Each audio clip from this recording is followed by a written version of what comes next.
सध्या गारगोटी चंदगड दोडामार्ग रस्त्याचे काम सुरू आहे। सगळीकडे रस्ता खोदून ठेवला आहे। गडिंग्लज दसरा चौक ते भडगाव येथेही रस्ता खोदून नव्याने रस्ता बनवण्याचे काम सुरू आहे। पण रस्ता खोदताना पाईपलाईन पण फुटल्या आहेत आणि यामुळे शहरात पाणी पुरवठा व्यवस्थित होत नाही। तर लाईनचे हॉल देखील सदर कॉन्ट्रॅक्टरने चोरला असा आरोप आज गडिंग्लज शहर राष्ट्रवादी काँग्रेसच्या वतीने आंदोलन करण्यात आला।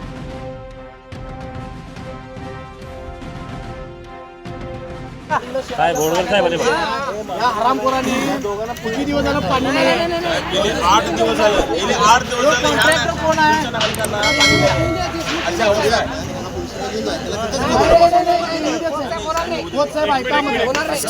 पाणी पुरवठ्याचा माझी हात करून तुम्हाला विनंती आहे, पाणी पुरवठा शहराचा महत्वाचा आहे। गेली 8 दिवस झालं पाणी पुरवठा बंद आहे आणि हा पाईप चोरला आमच्या। काल रात्री पाईप नगरपालिकेच्या पाईपलाईन दिसत नाही आहे। 7 वाजता फोन करायला सुरू आहे, फोन उचलत नाही आहे तो. गुन्हा नोंद करणार का साहेब तुम्ही साहेब त्याच्यावर गुन्हा दाखल करणार? कायदेशीर बसत असेल कायदेशीर नाही साहेब, कायदेशीर नाही बसत असेल तर हे बघा, लोकांच्या जिव्हाळ्याचा पाण्याचा प्रश्न आहे। पालिका प्रशासनाला कुठलीही माहिती न देता हे रस्त्याचं काम चालू केलंय। 8 दिवस पाणी पण नाही। त्या कॉन्ट्रॅक्टरला 10 वेळा सांगितलं, या इथं काम थांबून सांगितलंय। आता पायपा फोडल्या, वॉल काढलेलं आहे रात्रीचं, ते वॉल साहेब चुरले गेलेले आहे, पूर्ण वॉल चुरले गेले। जिव्हाळ्याचा प्रश्न आहे की नाही? पाईपलाईन तुम्हाला तर मान्य आहे रात्रीचं काम करण्यात पाईप सांगा। नगरपालिकेच्या अधिकाऱ्यांच्याकडनं त्यांच्यावर गुन्हा दाखल करा। चला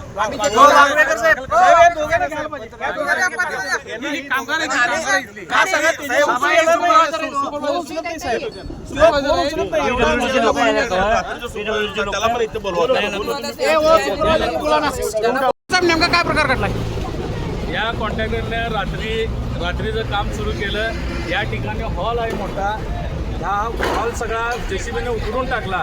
त्यामुळे आज दिवसभरातलं अर्ध्या गडिंग्लज शहराचं पाणी कनेक्शन बंद पडलेलं आहे। या कॉन्ट्रॅक्टरला फोन केला असता फोन घेत नाही आहे, म्हणून आज इथं आंदोलन करून त्यांचे सगळे काम बंद पडलेलं आहे।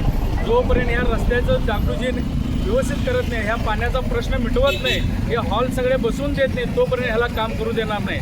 आणि नगरपालिकेच्या वतीनं त्याच्यावर गुन्हा दाखल करायला सांगितले।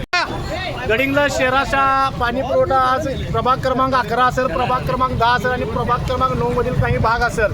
हा जो भडगाव रोडचा जो रोड चालू आहे हायवे, त्या कॉन्ट्रॅक्टरच्या हलगर्जीपणामुळे काल रात्री त्या कॉन्ट्रॅक्टरने पाईप फोडली आणि तो आज प्रॉब्लेम गडिंग्लज शहराला पाण्याचा।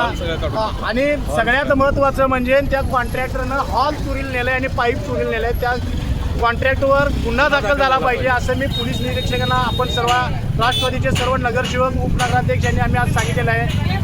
पोलीस निरीक्षकांनी सांगितलं की त्याच्यावर गुन्हा दाखल करतो म्हणून हा आंदोलन तात्पुरतं आम्ही स्थगित केलेलं आहे आणि गडिंग्लज शहराचा पाणी पुरवठा सुरळीत करण्याचं आमचं ध्येय आहे।